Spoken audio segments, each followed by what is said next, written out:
Nearly 2 weeks after Maria obliterated Puerto Rico, President Trump left Washington for the island. Reuters Jonathan Ernst Now is not the time to politicize this. I never trust that phrase, especially when it comes from a politician. Politicians who tell you not to politicize things need a career change. Now is precisely the time to politicize Vegas and talk about guns. As Vegas native Jimmy Kimmel, who realizes now is the time to politicize everything, explained in Monday's monologue, we have 59 innocent people dead. It wasn't their time either. So I think now is the time for political debate. There are few, if any, demographic variables that cleave the country as cleanly between parties as gun ownership. This may be because gun ownership is such an effective proxy for the urban versus rural divide that has come to define our politics. Some good analysis and a couple very interesting maps from NYMag. NYT with the latest numbers: 477 days. 521 mass shootings. Zero action from Congress. From me, how about now? James Hamblin. For all its use, thoughts and prayers doesn't appear to have produced a quantifiable reduction in the rates of gun violence. The impotence of blaming evil. Vice on the arsenal. The gunman in Sunday's Las Vegas mass shooting had amassed an arsenal of at least 42 guns, a batch of potentially explosive chemicals, and thousands of rounds of ammunition, police said Monday. He was also equipped with a device that effectively converts semi-automatic weapon into an automatic, allowing rapid fire of bullets with one pull on the trigger. And here's a look at Nevada's lax gun laws. Russell Berman on the gun legislation with the best chance of passing Congress. Spoiler alert: it loosens existing regulations. The New Yorker's John Cassidy. Of all the ways in which American democracy is showing symptoms of turning into a dysfunctional state, the inability to face down the gun lobby is surely one of the most egregious. How strong is the gun lobby? The CDC stopped funding gun injury research. The National Institutes of Health followed suit. Forget gun control. We're not even allowed to talk about the holes the bullets make. For the past few decades, the National Rifle Association has increasingly nurtured an alliance with country music artists and their fans. That wholesome public relations veneer masks something deeply sinister and profoundly destructive. Roseanne Cash and the NYT country musicians stand up to the NRA.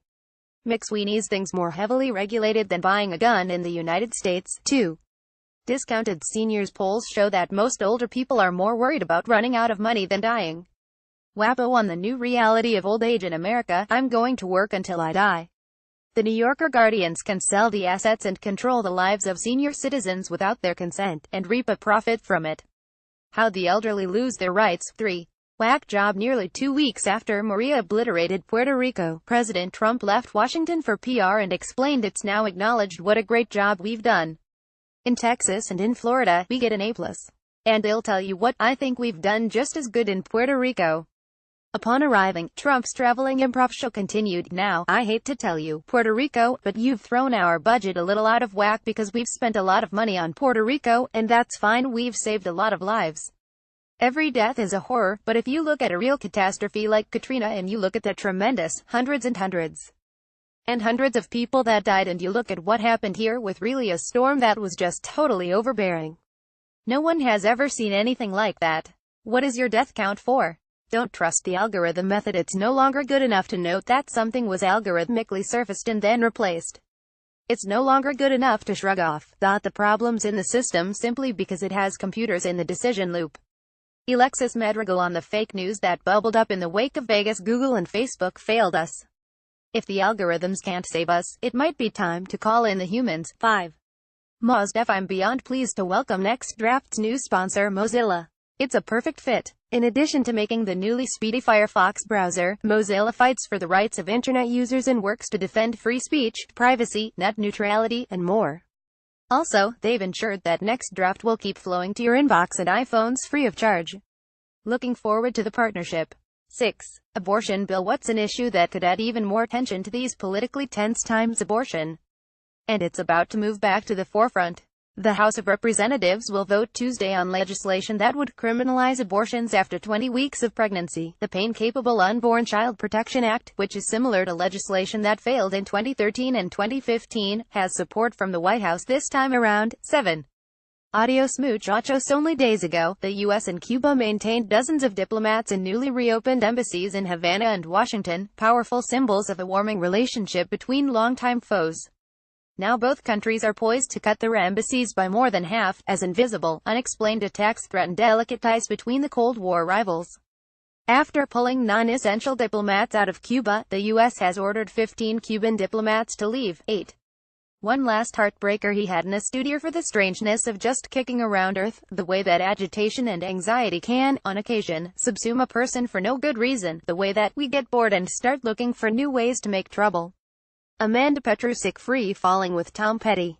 LA Times. Why losing Tom Petty feels like losing a piece of ourselves.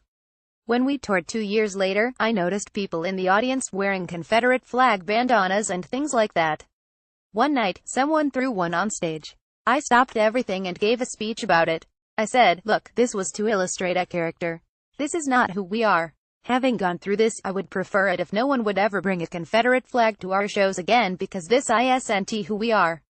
Rolling Stone on Tom Petty's use of the Confederate flag and why he tried to ban it from his shows. It was downright stupid. He had history, he had gravitas, he had insight, he was the antithesis of a prepubescent rocker, all poses and no substance. Had lived, played bars, gone to shows, and when he finally put out a record, it was the one he wanted to make. Those are the ones that last. Not the ones made for a market, chasing a hit, but personal statements of truth. Bob Lefsetz on Tom Petty. Tom Petty's 50 Greatest Songs. And Pitchfork with an essential 9 songs. 9. Gnarly Waves. The winners, who all work for LIGO, the Laser Interferometer Gravitational Wave Observatory, were given the prize for decisive contributions to a detector that helps detect gravitational waves. Quartz with the work that won this year's Nobel Prize in Physics, in terms everyone can understand. He'll take that challenge. 10. Bottom of the news. 200 spectators surrounded the green, including locals, close friends and family, as he holed a 7-foot putt perfectly. The longest hole in golf had finished after 82 days and 20,093 shots across Mongolia. I once played a hole that took almost that long and it was a par 3. NYT Louvre sculpture, saying it was sexually explicit. A question for our times. Why do bobbleheads usually look so terrible? Quartz Now Syndicate's Next Draft, a daily roundup for the day's most fascinating news, curated by Dave Pell. Read the archive here, sign up to get the newsletter or download the app here.